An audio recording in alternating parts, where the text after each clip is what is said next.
Bonjour à tous, il est question aujourd'hui de Dawn of the Planet of the Apes, parce que je n'utiliserai pas la traduction française, réalisé par Matt Reeves, le réalisateur de Cloverfield, la suite directe du volet précédent. Comment dire un truc qui ne sert à rien.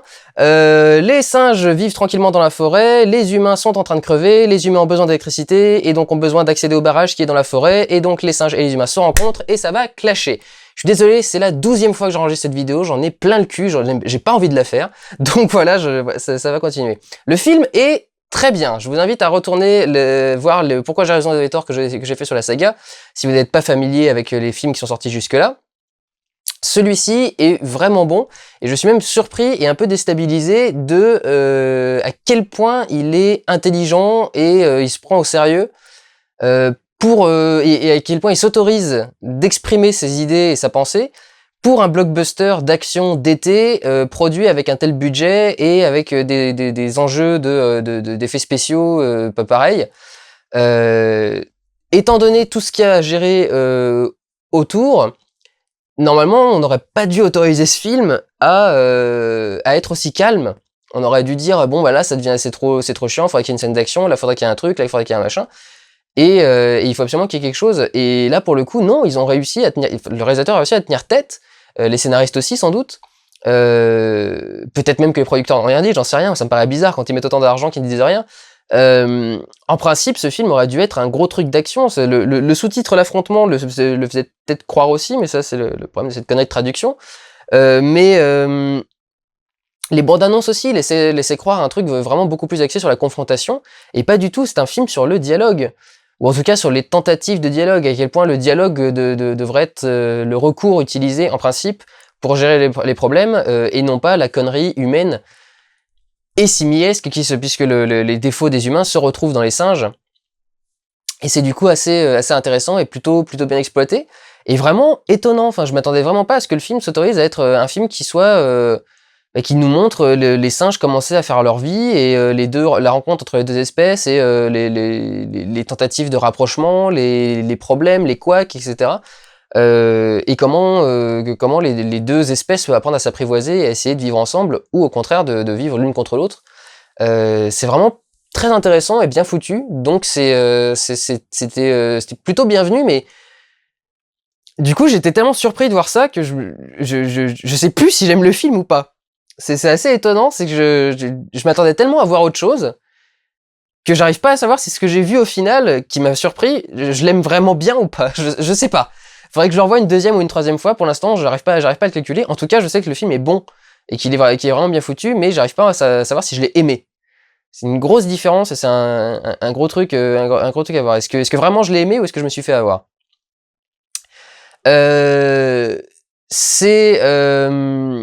C'est d'autant plus intéressant que là, ça y est, pour le coup, la saga part dans sa propre histoire. C'est plus comme le premier film qui essayait de faire énormément d'hommages et de références à la saga d'origine. Tout le film tournait vers la révolution des singes et le nom de César, et le fait qu'ils deviennent leur propre espèce et qu'ils se révoltent contre les humains. Là, pour le coup, ça y est, c'est fait. Les hommages sont faits. Maintenant, on passe à notre propre histoire et on fait notre propre univers. Il y a toujours quelques références quand même à l'univers d'origine. Quand on arrive dans le village des singes, il y a un grand tableau devant lequel l'orang-outan, Maurice, se fait la leçon aux chimpanzés, aux gorilles et à tous les membres du village. Leur apprend à parler, à s'exprimer, à faire le langage des signes. Et il y a marqué sur le tableau les singes ne doivent pas tuer les singes, ape shall never kill ape, etc. Et juste en dessous, il y a la phrase du film d'avant qui est apes together strong, les singes ensemble sont plus forts. Et du coup, c'est là qu'on voit que ça y est, ça devient son propre truc. Il y a à la fois l'original et ce qu'a fait la saga, et maintenant on part sur ses propres histoires et développer ses propres intrigues. Ce qui me rappelle du coup quelque chose que j'aurais dû dire juste avant, très surprenant aussi pour un blockbuster d'été, d'oser faire un film à 85% sous-titré. Très surprenant. C'est comme tous les singes parlent le langage des signes à la base, et que quand ils s'expriment, c'est encore des voix c'est encore des voix de singes. C'est pas vraiment des voix humaines, elles sont moins reconnaissables que des voix humaines. Et du coup, il y a Oui, je crois au moins 80% du film qui n'est que du langage des signes entre singes et qui donc n'est que de la traduction du texte écrit en bas parce que le langage des signes, c'est le principe, c'est qu'on parle pas, donc faut sous-titrer. Donc c'est assez surprenant là aussi d'avoir autorisé une telle audace pour un film américain, blockbuster, de science-fiction, d'été, etc., etc. Quelque chose d'assez surprenant et d'assez bienvenu du coup. Le gros point fort du film étant que là, ça y est, la distinction entre les effets spéciaux et la réalité ne se voit quasiment plus. Si le film a coûté aussi cher, c'est aussi parce que les effets spéciaux sont très développés.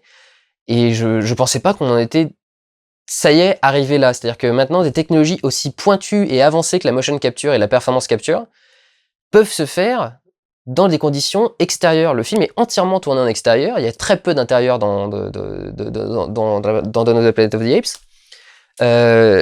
Et on peut donc sortir un espèce de rig énorme où il y a 30 caméras branchées dessus, infrarouges, pour les mettre en extérieur, filmer l'action d'une vingtaine, une trentaine d'acteurs avec des prothèses partout de singes, plus leur performance capture de visage. Tout ça capturé en temps réel dans des décors réels, dans une forêt, dans les forêts de Vancouver au Canada où ils ont tourné la plupart de leurs forêts, avec tous ces singes aussi nombreux, etc., dans des conditions naturelles, avec de la pluie, avec de la brume, avec de l'humidité, etc. On en est arrivé là. C'est incroyable. Et ce qui est intéressant, c'est qu'il y a deux plans qui reviennent dans la saga. Il y a un plan où on commence sur les yeux de César et la caméra s'éloigne, et un plan où on est au loin et on s'avance vers les yeux de César. Et pour le coup, pour ce film-ci, contrairement au film précédent, donc c'est en même pas 3 ans, quand il n'y a plus que le visage de César avec juste ses yeux et ses paupières, voilà, la périphérie de ses yeux, ses orbites, je vois pas l'effet spécial.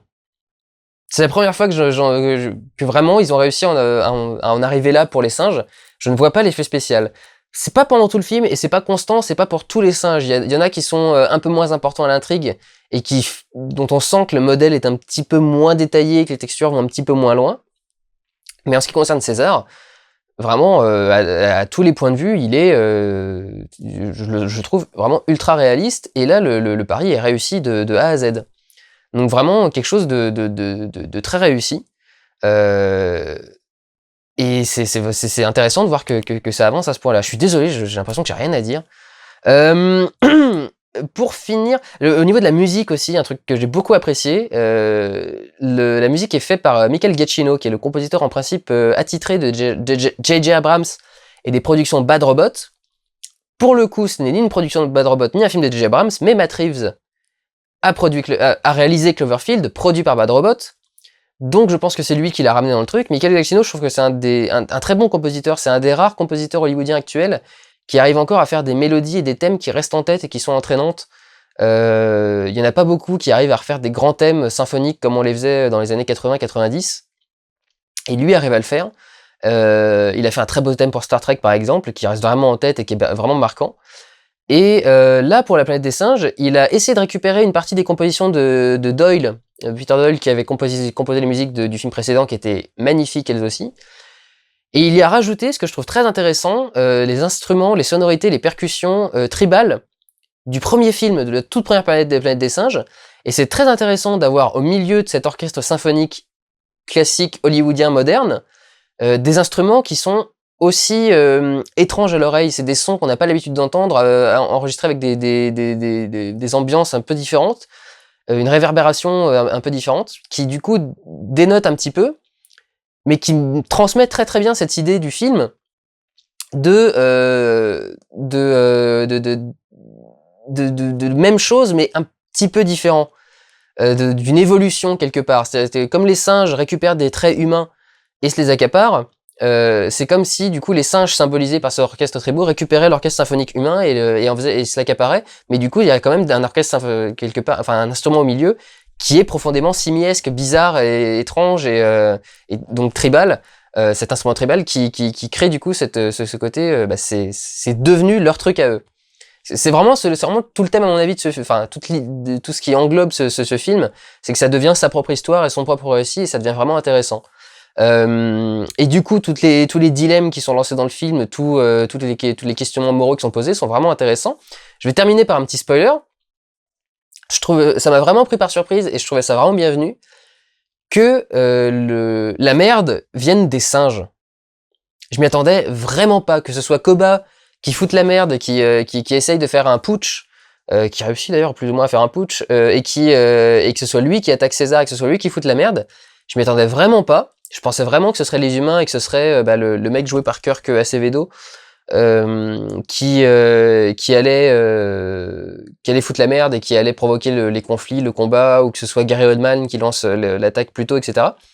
Et que ce soit Koba qui le fasse, je trouve que c'était vraiment intéressant parce que les singes, comme le dit César dans le film, César lui-même dans le film se rend compte que lui qui pensait que les singes étaient très différents des humains, finit par comprendre qu'en fait ils ont les mêmes défauts et les mêmes tares. Et quand du coup le singe Koba trahit César et fait un coup d'état, finalement c'est, encore une fois, un défaut humain qui est exploité, qui est utilisé à travers les singes pour montrer à quel point la race humaine, l'espèce humaine est pourrie, et à quel point voilà, on est voué à l'échec. Voilà, je vais m'arrêter là parce que vraiment, je m'attendais pas à ce que ce soit aussi laborieux. Je vous ai dit au début de la vidéo, je n'avais même plus envie de l'enregistrer tellement j'en ai marre de la répéter. Voilà, ça y est, là j'ai fait un truc qui va jusqu'au bout, le micro n'est pas tombé, donc il n'y a aucun souci. En principe, cette vidéo est la bonne. Je vous encourage à aller voir La Planète des Singes, je vous encourage à voir les anciens surtout, mais à aller voir le nouveau aussi, c'est un bon divertissement. Je suis vraiment étonné d'avoir un film aussi intelligent au blockbuster d'été actuel.